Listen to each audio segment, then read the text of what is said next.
Dili na lang. Pasabog yung object.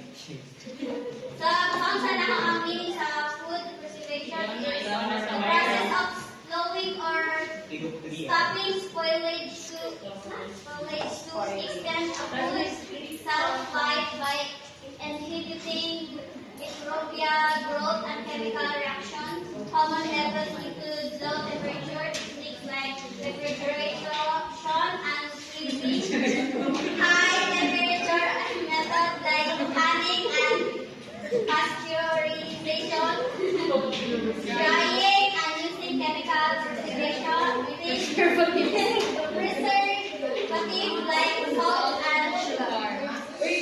So, unsay ikuan? So, unsa gani ang food preservation is mao na ang mag-slow or mag-stop sa kuan kada magpataas o life span sa isa ka food.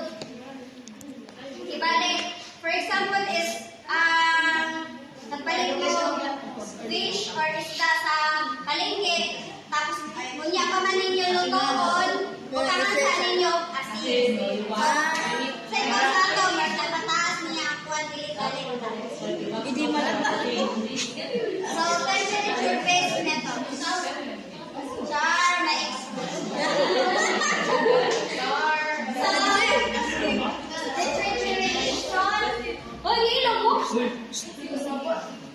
So, refrigeration uses low temperature to slow the growth of microorganisms. So, sa pagkain ng ref, kasi wala pa kailang ref.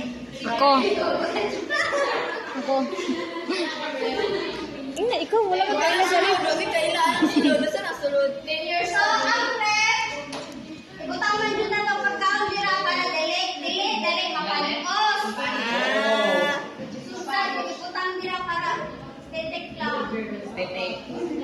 So, sunod is freezing. Lowers the temperature enough to halt microbial growth and slow enzymatic activity. So, sa pa ng freezing, asa pa na makitaan? Freezer.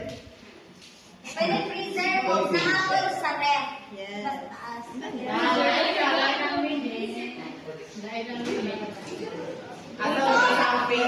may commonly mahitabo sa kanang food nga ibutang sa freezer.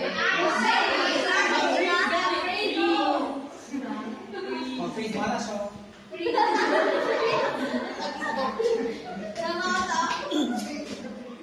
Next is pasteurization, a heat treatment often used for liquid like kills harmful microorganisms and reduces spoilage organisms. So, sa na siya?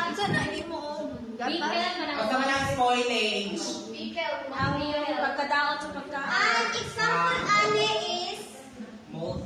Oh, like bacteria. ang example ani pasteurization is milk na ipaagi na sa machine. Para mas mutaas ang lifespan sa milk, na sila yung mga ipangsagon or Mga chemical para dili siya dali madaot. mamatay niya ang mga harmful microorganisms